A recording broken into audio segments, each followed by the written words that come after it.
So the first one over is categories and permissions. Okay, so the first category type that I'm talking about is for posts. So by going to posts and then clicking on categories, we can see all of the there's 4 pages of categories that we have. And I'm trying to make sure that each of our categories has a good description about when to use it or what it does. I'm not done with that because now I'm finding out that we're actually using certain categories in multiple places, which, yeah, so some of those places I haven't discovered yet, so I got to add those on there. The reason why I'm trying to make sure the descriptions are accurate to what that category is doing is because I'm trying to prevent duplicate work. So let's say for apportionments, we have the apportionments page, and you can see there's a blank here for stewardship. I was attempting to have a separate area where churches could go to find, let's say, stewardship campaigns or tools for measuring success, you know, whatever. And so so what I wanted to do on that page would be to include a link to apportionments, like where are we at right now, but then have all these stewardship resources as well. And so I ended up not doing it. I think it looks like there's 4 places where I use this category. You can see that because it says here under count, number 4. If I clicked on that, I'd be able to find all the pages or posts where I'm using this category. So that's another shortcut for you guys if you wanted to find out exactly where is this being used. And so I'm asking everybody to not create new categories. If you need a new category because you're wanting to do a new page that has a blog listing of all the items for best ways to use the color purple. And rather than creating it yourself, I'd rather you contact me to make sure that, like, you know, I can create it and put the description in there. That way, I just, like, some stuff we do need at least one person to track it all to be able to say, oh, there's another group that's already working on purple resources. So let me create one category for both of you. And, you know, maybe their category, you had no idea that it was about purple stuff because it was just favorite color resources. But they knew it was all about purple, and so now we can connect the two. So that's why I'm saying contact me, because we have had some of that already. So this will keep these things cleaner, and it'll be easier for us to do a review or make changes later if we decide, like the stewardship example, that, you know what, we just don't have enough content for that. We're just not going to use it. It's safe to delete it because we're not going to break any other automated feeds because it was just for the one page. Okay, so that's about the categories and the permissions. Do you have questions about that so far? Image sizing. So in the beginning, we had talked about having images for the featured image. The size, the recommended size, requested size, it was supposed to be 869 pixels wide by 315 pixels tall. No. Okay. I mean, we had different sizes in the very beginning, and then we switched it once, I think when we started doing the automation, maybe. I can't remember. At some point, we had to change it. There was some updates. Now that a lot of times in our blogs, in our blog feed, we're not including the featured image, it's not as critical for your size to be a certain size. Keeping it within that 869 and 315 is still a good, I don't know, it's a good size to have because it's not too huge of an image. A lot of times images, like if you get the original image from UMCOM, it might be 3,000 something pixels wide by 2,400 pixels tall, and it could be a humongous file size. That kind of stuff makes web pages super slow down. And so before the image pops up, people lose interest and forget about it, I'm going to be out of here. And so they don't read the article. So 869 by 315 is really as big as you want to get wide. The 315 tall, you could go ahead and have it be taller if you have an image that just won't crop quite right to that size. Yeah. So image sizing. Are we doing any images that the image itself is animated? Like GIFs? No, not for this kind of stuff. I think that's a down the road thing. Like I'd love it if we were already at that phase, but yeah, we're behind the times on that for sure. Yeah. Well, because somebody sent me one of those to use in Whispering Thunder, not this issue, but the last one, and it was a wolf, and the wolf would like move, and his fur would fan out, and it just did it by itself. I mean, yeah. I just added it. Like, is that a GIF? Is that what you're saying? Okay. Yeah. Yeah. So that's a down the road thing, because that will be really good for our social media stuff too. Yeah. It just adds a little bit of interest, and people want to click on it. So featured image versus embed. Let's go into let's look at Mark's Amazing. Christina, yeah, kind of on that, if we have an image and it's like, we try to resize it and it's kind of funky or blurry or pixelated or something, I think in the past you've done that for me, like you resized it. Is that still? Yeah, I can definitely do that for you guys. Within our website, there is some editing capabilities to crop an image. You can't make an image bigger in our website. And so times like when, if you guys get a JPEG, if you edit the image and you're making it smaller, you're cropping it, whatever, every time you resave the JPEG, it loses some pixels, it loses some information, and so it gets blurrier and blurrier. It just really degrades the image. So what I do is I'll show the image as big as possible on my screen, and I do a screen capture, and I save that screen capture as a PNG, because PNG files you can resize and you can edit it as many times as you want, and it's not going to lose. It's like a vector file, and it's not going to lose the quality. So I'll save it as a PNG, and then I'll crop it to what I want it to be, and then save it again. At that point, when it's the final size that I want it to be, you could save it as a JPEG. And the difference between those two, besides the fact that JPEGs will lose quality, they are also a smaller file than PNGs. PNGs aren't going to lose quality, but it's a humongous file. So you kind of want to try to use JPEGs if you can, but in some instances, I just leave it as a PNG, especially if the file itself isn't that big. 869 by 315, the recommended size for a PNG, isn't that bad. Okay, so here we are in Mark's Musings. Oh, but yeah, if you guys need help with that, or you just, I don't remember what size or whatever, I mean, just send it to me. Oh, that's a really quick fix. I can just fix it for you. You don't get tired of me? No. But I do try to do is, like, I'll do stuff for you guys, but then also show you a video of how I did it, right, so that if you wanted to do it on your own, because I don't mind doing it for you guys, but I don't want you to have to wait on me or not be able to do stuff because I wasn't available. So, all right. Appreciate that. Yeah. Okay, so for, it was featured image versus embed. So this hasn't really changed, but maybe it looks a little different because here we're in the classic editor. So if I was to include an image for Mark's Musings just above his title, then we're embedding the image. And the only time people will see that is if they've clicked to read the whole article. Right. It's not going to show up in automated stuff. It's not going to show up on social media if you share it. It's only going to be there on the page where this article is posted, or the post for this article. Right. Now, if I have my image here as featured image, then it can be attached to this. If I shared it on social media, that image is most likely to show up. And it'll show up in MailChimp or other things like that are automated.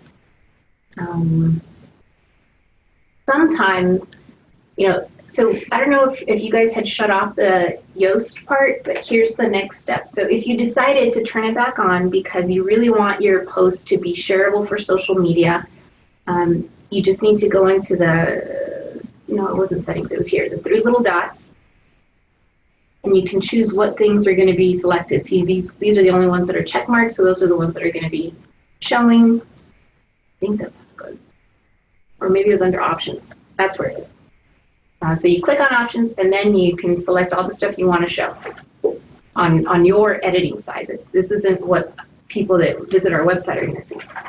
But okay, so here in the Yoast Seo, it's got this really cool little 3-dot thing. You click on that, and you can change. It tells you what size you should put in here for a really good Facebook image or for Twitter.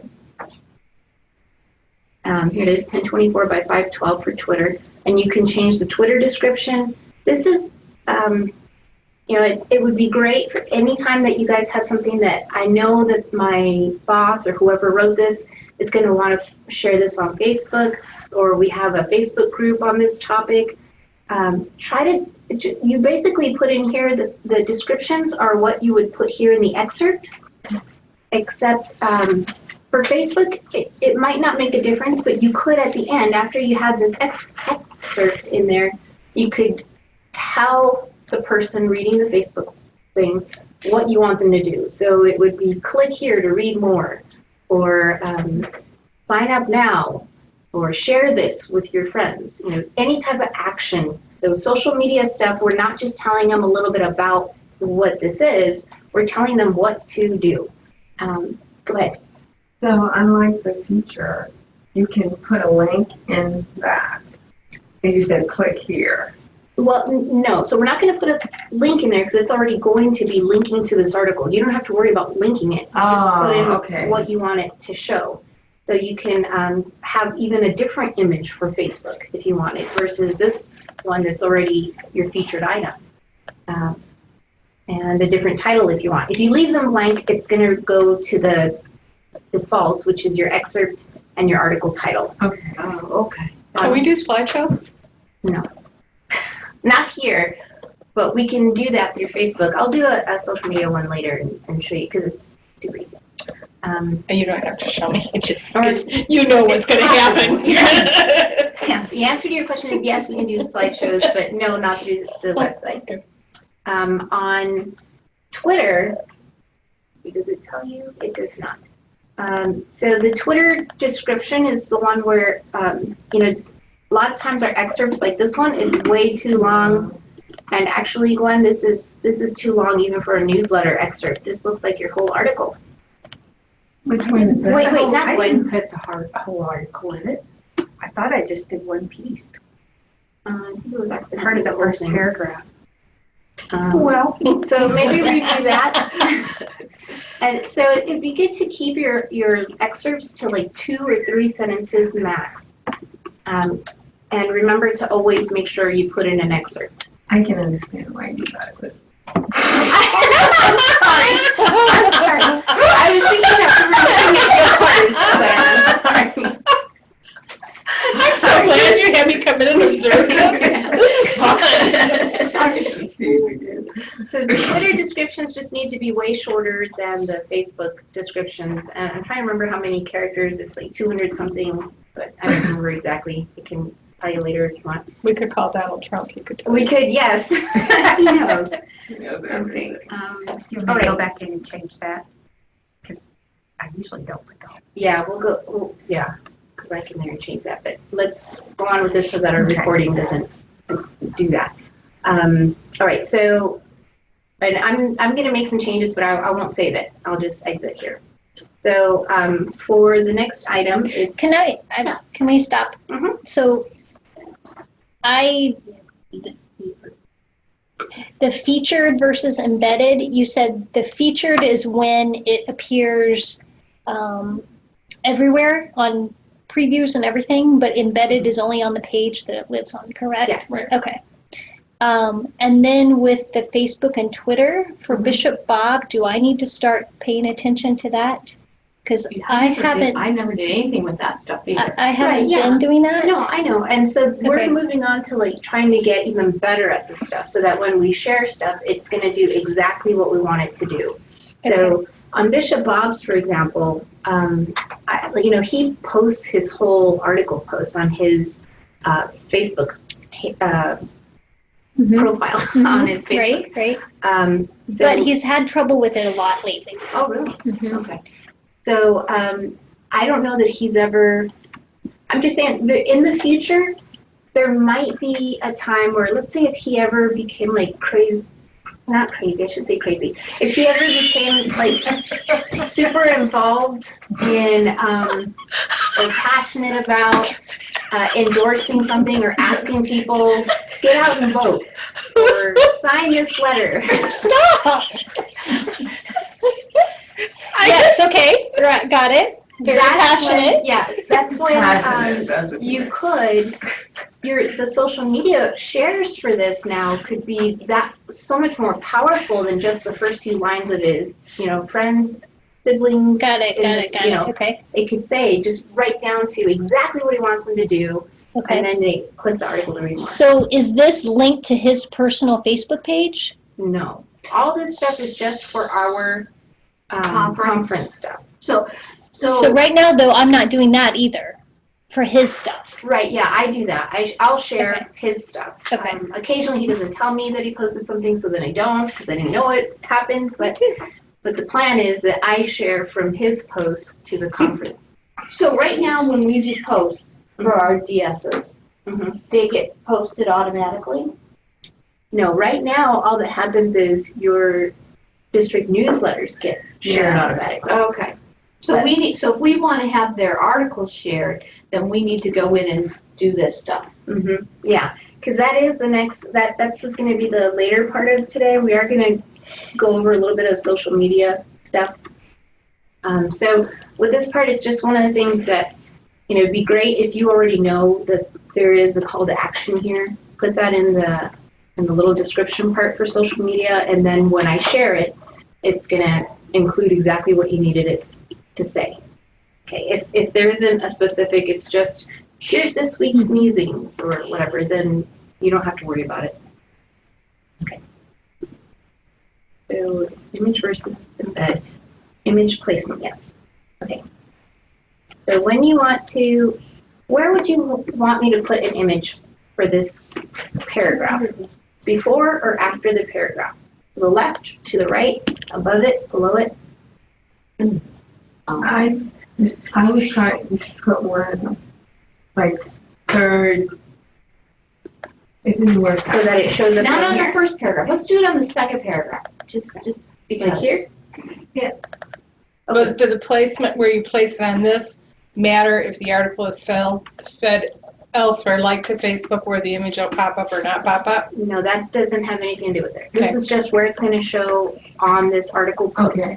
So you couldn't do that further up, like the third, Like that you wanted to show somewhere. right there. Oh, okay. And to the left. Like Okay. I was trying to get about there and to the Okay. right. So the way with this classic editor, here's how you would do it. I'd need to get into the square above the area that I want it to be, Okay. because basically we're adding a new block. Okay. So then now that I'm above there, I'm hovering over the plus sign to add a new block, and then there's image. But if I Right. didn't find it there, I just type in image. So I click in image, and I could either upload one now or grab one from my media library and upload one now or not. Let's do this one. Yeah, I've been saving some prayer card images from different churches.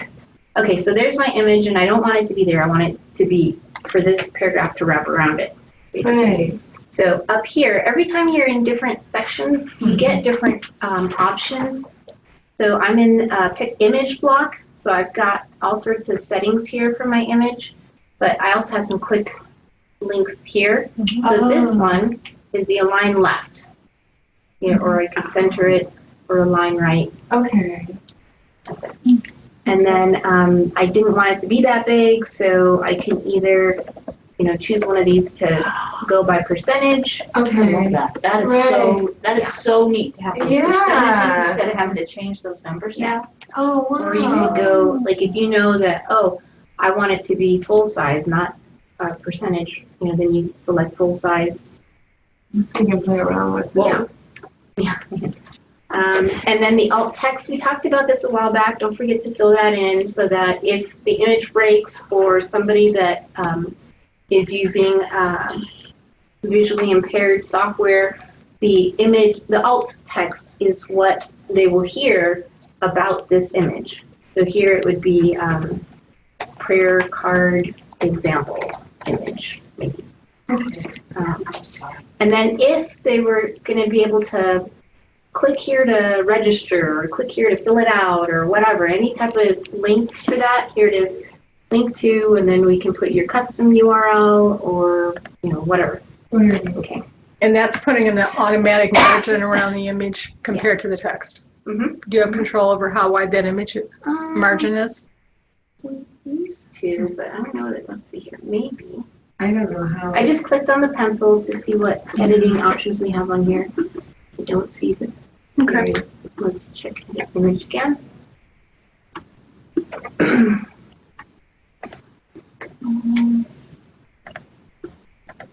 I don't see any margin. No. Nope, no options there. So this is a good place. So you can see that my image is way too big. It's not our recommended sizes. So even though I'm resizing it to the size I want, the original file is still kind of big, and so it's linking to that big file. So here I would type 869, so it does the scale, and then click on scale, and then there it is, and update. Save if I had to, or update. You said if you input into the article, it won't be the size that you. Well, remember we were looking at, first of all, here, let's just confirm the dimensions are correct, so we're good there. When we go back to our post, it doesn't change what it looks like in the post. Correct, because we're telling it different from the file sizes. We're telling it, be the thumbnail size or be whatever. But it's not like that in the library or in the media. Yeah. Oh, that's what you, okay. Okay. All right, so is that good with the image placement? Mm-hmm. Okay, so let's make And I it. can always do. So, and we could also, you could also put a whole image to do it all the way across. And that would Yes. just then, yeah. Mm-hmm. Okay. And of course, you can write a caption right here that'll show up with the image, but if you don't type anything, then it'll just be blanket. Okay, so we'll go off those. Should we be using captions? Only if we want to give credit? Is that when we would give credit? Well, name yes, to give somebody. credit, if it's not, like if it's somebody, if I was doing a profile about the guest speaker, Gwen Watson, you can't assume that everybody that's reading it knows that that picture of somebody is Gwen, so you should put in her name. Everybody knows a caption. Yeah. Or photo by Mark Conrad, etc. Classic versus Divi editor. Okay, so let's look at, well, let's just create a new one. What are we doing now? We're going over classic versus Divi editor. I don't think that I've gone through any training sessions on Divi editor for you guys. So you've seen what the classic or the default editor is like. And there are options to do columns in there too. Oh, okay, let me just show one thing on this classic editor. I'm going to add a block. In case you haven't tried to do more than whatever comes up or you didn't find what you wanted under search for a block, scroll down because there's tons of other stuff you can add, like the columns or a separator. Can you do background colors and that kind of thing? Yes. Yeah, you I've can. done that. It just. However, It does not look good. I've tried Yeah. different things. It's really hard to get background colors. yeah, and so text. really changing the background colors is kind of working against our theme. Right. So just pick default whenever possible. If you add a new block, as we'll try with the Divi Builder, make sure you go back and change the text to be default font so it doesn't have some other, because we've got a whole bunch of really cool stuff with the Divi Builder available to us, pre-formatted pages and layouts that look really cool, but it's going to be kind of messy, distracting for our website if we've got one theme look on this page and then a whole different colors palette and fonts on some other pages. Which brings up the question of when you add buttons now, you no longer can say it's no longer green or, I mean, is there, what's the, because the greens that come up aren't what we've been using, and I don't know if they're the number of what we've been using. Let me go in there. So we're going to add a button, like here, right? Right, so I'm on there, none of those colors are our colors. Mm-hmm. So what you can do is, let's see, color settings, background color. So you want a custom color, and then in our, what is that called? The booklet that we created when we did the orientation booklet, is that where that number? Yes. There we've got the hex colors, the RGB colors, all that stuff for your district colors and conference colors. Because I don't know, with this new type of editor, I haven't been able to find how to change the default so that the stuff that pops up is our brand colors. So you have to type in the color that you wanted, whatever it was. We have the ability to add like a donate now thing, right? Donate now button. Yeah, so let's say that this button was a donate now. So we, so you just type the donate now, and then you put the link to the page that has your donation form on it. What other options are there, like PayPal or any of that? Not through, Okay. The only one that we support is Stripe through our website. Yep. However, I know that, I think it's United Methodist Men that did their own thing with the credit union, so they have a different donate link. Yep. But, okay, so, and then Gwen, you asked about centering the buttons also. Yeah. So that's here too. Oh, it's, okay. I was looking just above, like, the block. Yeah. So you just got to make sure that you're you're clicking somewhere within your button box, and then you'll get the options for that particular block. Okay. Okay, so now let's do the Divi Builder. So first I'm going to put in a title. When you're going to use the Divi Builder, the first thing you want to do is allow it to go ahead and pop up to this page. Don't select Classic Editor, but just go ahead and type whatever it is that you're going to look up this page or post as training post. Because when you do this, it automatically creates, this is basically the admin side, the name for this post. If you don't do that, then you're going to have a blank listing of it. It'll still exist, but it's just not going to have a title, and then it's really hard to find it when you're looking for it. Okay, so if I was to build something in this classic editor and later wanted to add stuff with Divi, all the stuff I did in the classic editor is going to be erased because now you're using a whole different editor, and so that's going to go on top. It gets rid of that, breaks it all, and vice versa. If I built with Divi first and then wanted to go back in and edit, it's going to tell you something. This page was created in Divi, and if you continue to edit anyway, you lose everything you did in Divi. So let's go ahead and click on the Use Divi Builder. Edit with Divi Builder. Is this the same as the gravity forms? No. Sent to something? Okay. Gravity Forms is what we use for creating any of our registration, donation forms, all that stuff. Okay, so once you go into Divi, you can choose which layout you want.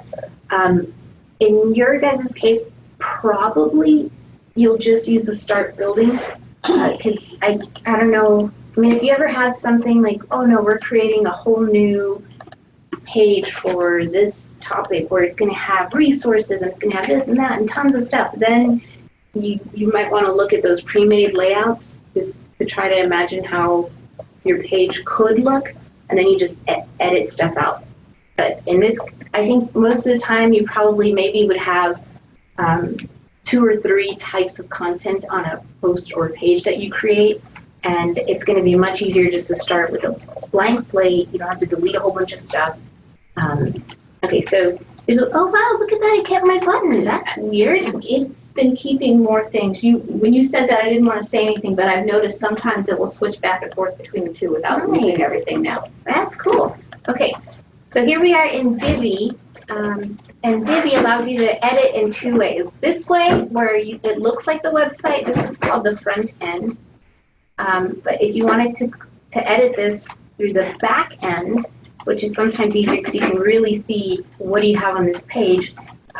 First of all, you click on this little purple circle with the 3 white dots to get more options. This is where you're going to find your save and publish on that side. And then this gives you previews for what's it going to look like on a smartphone, what does it look like on an iPad, what does it look like on a computer. Okay. And then this is the back end one, the wireframe view. See, so it shows me that I've got one section, one row, and one text box for this page. So I can click on any one of these if I'm going to add a new section, and if I want it to be full width, specialty, or regular. So specialty has all these different types of layout options. This is all in a post. Yes. And full width obviously just goes the full length of the screen, and these are the options that I would have for that. Or regular is the typical width that you see, and these are all basically how many columns you're going to have in this one row. So let's say, what are some things that we want to put on our fake page? Maybe a title, a little blurb about stuff, And a registration button. a registration button. And a donate button. Okay, so a couple buttons, one to register, one to donate. A blurb and a picture. A picture and a picture. Okay. But those graphics essentially are telling you the width, right? That's what it mirrors. Yeah, kind of. I mean, it's to the extent that in this case, because it's not a full width row within that regular width section, Yep. we're going to have however many columns. Yep. So we could do, for something like, so 2 buttons, that's telling me that it's going to be a lot of blank space if I put the buttons side by side. If I stack them, that could work well if I'm going to have a really short paragraph description about it.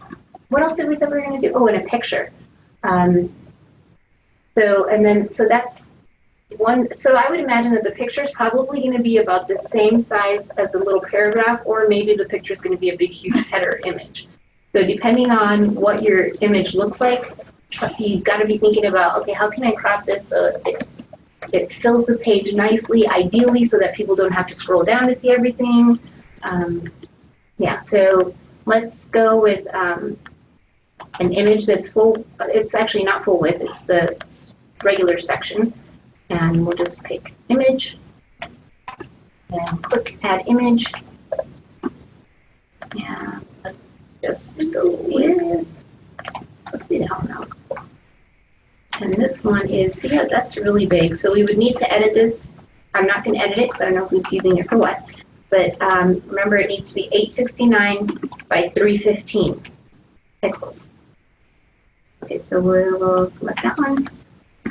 And then before we get out of here, this is still at one image block.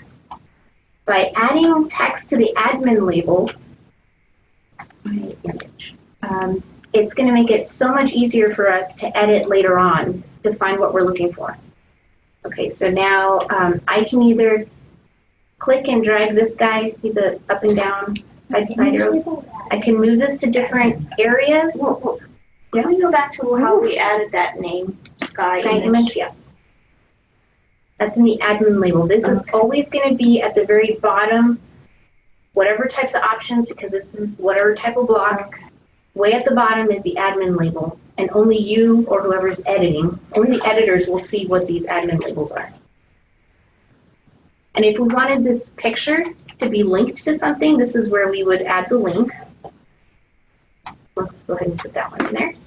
And then always choose in the new tab, because our audience, they just seem to prefer, from the feedback that I've heard, they don't want to lose their last page. They don't always know to go back. So if you open a new page, then they're not going to lose it. They could always click on their tabs to find, oh, okay, there's my original page. Also, if we're sending people to a different website, that's another reason why we don't want to override that current page, so they can easily go back to where they were and work on whatever else they want to do. Can I ask a question about the link URL? Mm-hmm. So sometimes when I'm doing clergy announcements or appointment announcements, the AAs will send me a link to a clergy picture Mm-hmm. that I think is at one point lived in Office 365, like with our clergy picture folder, Yeah. database, whatever we call it. And sometimes I've noticed the links are broken. Yeah. So, a couple of questions. Does that database still exist anywhere? Like, we used to have all the pictures of clergy Right. online lots of places, and Yeah. So, but I haven't been able to find it. So, well, you could talk to Lori about where to find pictures, because she's the one that manages our Right. picture library. okay. We do keep clergy pictures on the website for things like those appointment posts and whatever.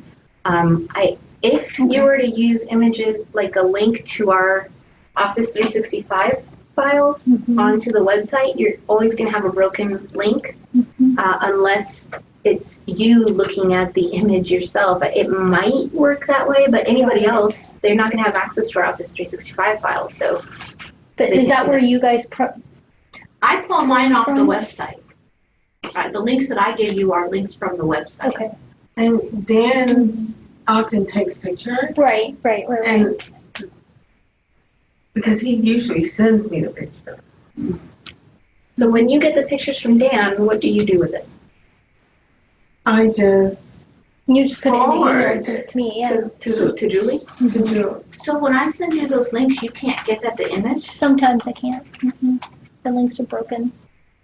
Yeah, because I usually send The ones I pictures. send are always from the website. Is it because she's, No, they should be fine. If you grabbed it from the website, it should be there. Do we have retired and Any all clergy- retired? any clergy who uploaded their picture, Okay. they had the option to do that, and most of them did Through Hightail. through Hightail. But those, But that includes retired also, because we have a lot of retired clergy that are appointed. yeah, I mean, we've asked for the, but not on Yeah. everybody, Okay. even including retired. Okay. We actually had asked for the spouse pictures too, but we didn't get near as many of those. Like even not with ours, asking Mhm. to do that. So at some point, so do you ever, I just want to make sure that we're not skipping Lori in the clergy pictures, because she's the one that puts them on the website and makes sure they're named properly and that they're added to the clergy page. So the link I have is to DSC clergy photos. That's a Office 365 file. Yes. But yeah, But I don't know those where pictures. that lives. Like, not all of them are in that directory that are on the website. So I never go to the website to get the clergy pictures. But you're always uploading new ones? Unless you're using the links that I send you, and you just don't know you're going to the website to get the picture. True. Because you actually physically put the picture in the MailChimp. But I save it to my desktop before I do that, so it's not a link. I don't link it put a link anywhere. But you also put them on the website itself because you do that for the appointment. Correct. thing. But that doesn't have where Lori has told me to go. That doesn't match that little, how they all appear there. Those are two separate places for me. Yeah. So That makes sense. you had, yes. Okay. I think I get what you're saying. So when I click on the link that Lori sent me, this is what I get. And I don't know where it used to have like just lists and lists and lists of clergy pictures and staff pictures Yeah. and lots of pictures. But this is what the link that I get now. So I don't know what this goes to. So what do you do in those cases? Then I don't use this. Yeah. But that's where I was getting it from. So now I don't know where to go. So then you do an announcement and there's no picture? Sometimes. Or like I went to the church's website and pulled off like Matt Colby recently and just put his picture from the Desert Skies website into the thing. Okay. So maybe connect with Lori to see. So I need a link to the new directory where they live on 365. Right. So, but if she's sending you a link, she's still accessing that same directory. Something must have happened to the permissions, and she can add you back on there so that those links aren't broken anymore. Okay. So this is what I get. Yeah. The most recent link. So where do I find the pictures? No. So what I'm saying is, Lori needs to be able to give you access to it because she sent you the link because she found the picture, sends you the link. So for her, on her end, it's working. Okay. When you get it, it's not working. Okay. I'm guessing that it's a permissions thing. Okay. And so she just needs to make sure that you're on the permissions. Got it. Okay. So then when because it was like a folder and it was like yeah, tons of people. Yeah, but now there's I know okay. there's been all sorts of changes with the Microsoft Office environment, and a lot of times it affects who has permission to what. Okay. Are you on Microsoft Teams? There's a communications channel, and it does have clergy and spouse pictures in it. Okay. And that channel would link to that same one. So communications. So when Dan sends me a picture, I should send it not only to Julie but to Lori as well. Yeah, I'm gathering. Yeah, I've never done that either. No. So is it here? Yeah, I didn't Clergy know. folders. It didn't even occur. It makes sense. Makes perfect sense. But right. I never did it. Okay. Yeah, but that's how I find them, if there Thank is you. one. And then also, though, it sounds like there's that clergy directory or roster or whatever we call it on the DSC website, Yes. correct? Which Lori maintains as well. So where is that? ESCMC.org /clergy. Okay. So if I go to the homepage, I don't see it. No. That's my problem. Okay. Okay, so DSC. Okay, thank you. Okay. That's a first Divi. Okay, so we got up to the admin label. Once you're all done, the thing about the Divi editor, it's almost like you have to save twice. Because in this little block, when you did whatever you're going to do, you have to do the green check box, those save changes. And then for it to actually take effect, you have to click either Save Draft, or if I would have already published it, it would be a green button that says Save. So I'm just going to do Save Draft. Okay, so we said we're going to do an image, a text box. Oh wait, let me get rid of some. So I've got like this section has no boxes in it. It's just using up space, so I'm going to get rid of it by clicking on the trash can. And these two sections are the same type of sections. So I really could combine all my boxes into one area, one section, unless I was going to have each section have a different background color, which you see that type of thing on the new conference newsletter. In some areas, the background's white, sometimes it's a picture. So let's now get rid of this one. And then I'm going to add another row, and I'm going to make it 2 columns wide. We were going to have 2 buttons. So we said an image, a little 2 button blurb, and 2 buttons. That was it, right? Okay, so let's just do side-by-side buttons. A lot of times what I use is not button. I use call to action. That's when you see the green box and then a button in the middle. The difference is that the call to action button, you can have a title line, a little tiny write-up, and a button. The button one is just a button. It's a lot smaller. We want to call the action button. Yeah. Let's do one of that. What does that include again? You said It's a title. You can put text for your buttons, a little blurb, and a then the background color for the Ooh, box. thank you. Cool. Call to action. And the actual button itself, right? Yeah. Okay.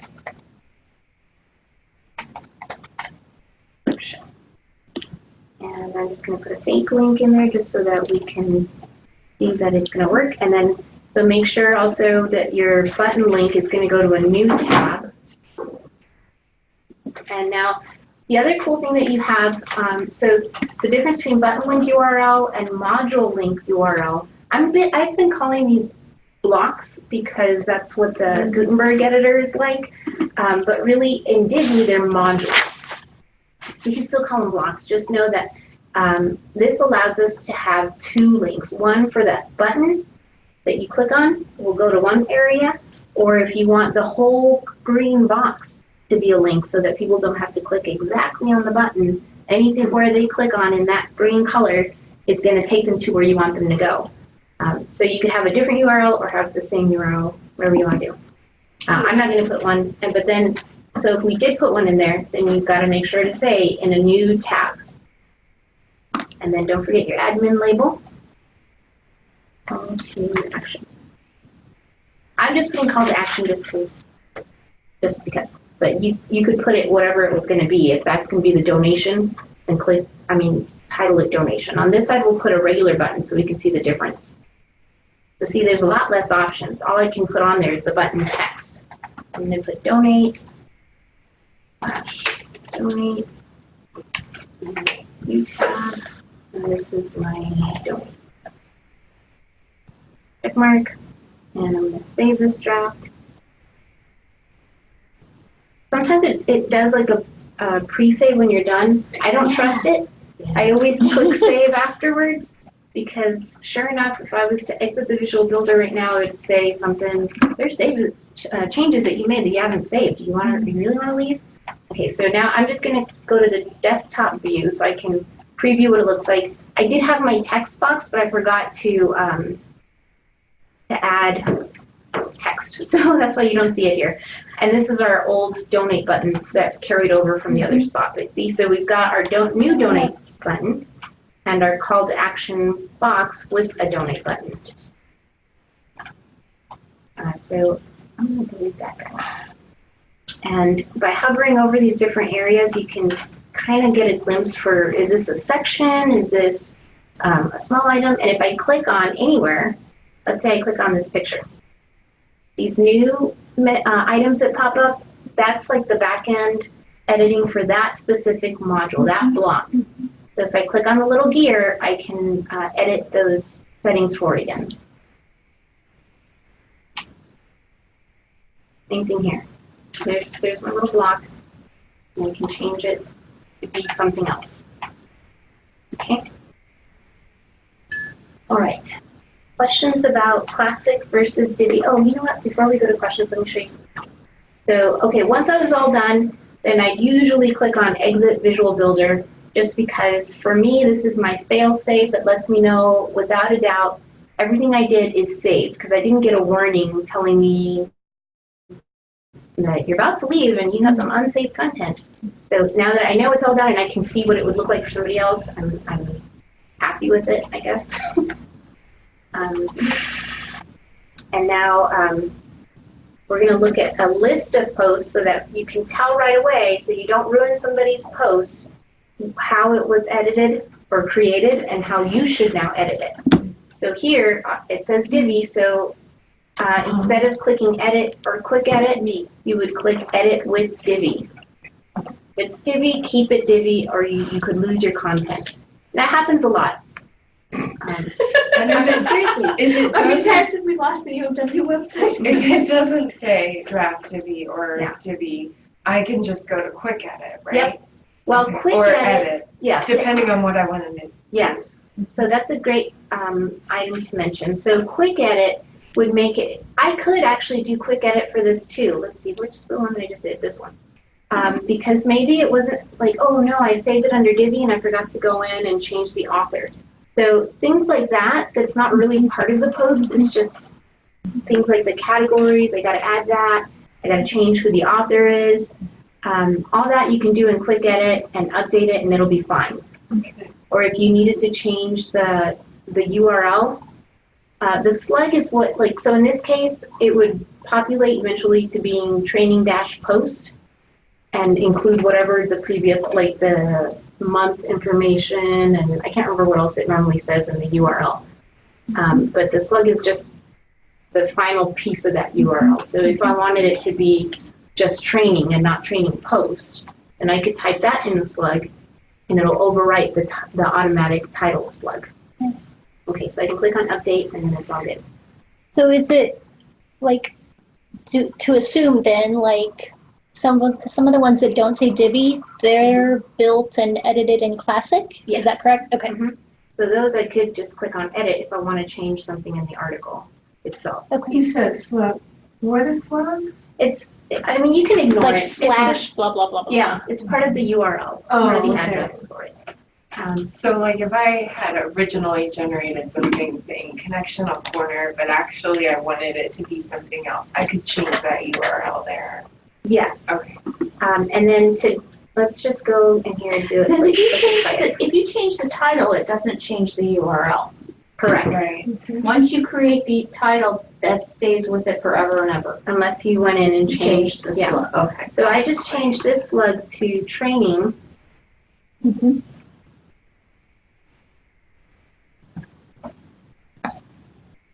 And I can see. Oh, because I never did publish it, so it didn't create. Oh, darn it. Okay, so. Is there any chance that by changing the slug I might like override somebody else's URL? Right. Not Right. really, because it'll automatically add a number after your URL if it was already used. Okay. That's one of the reasons when we did the lay servant namings for the classes, we always ended every one of them with date. Because it'll still say lay servant Yuma, but it'll always have a different date. So if I created appointment announcement March 1st, Mhm. and then it's published and it goes out in the newsletter, and 2 months later, oh my gosh, it was supposed to be March 2nd.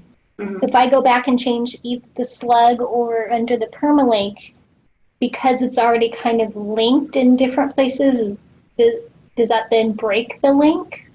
Or, Yes. okay. Yeah, so, yeah, it won't It would get exist an anymore. error. The new, link is. So we probably shouldn't go back, like, No, unless You know you what I were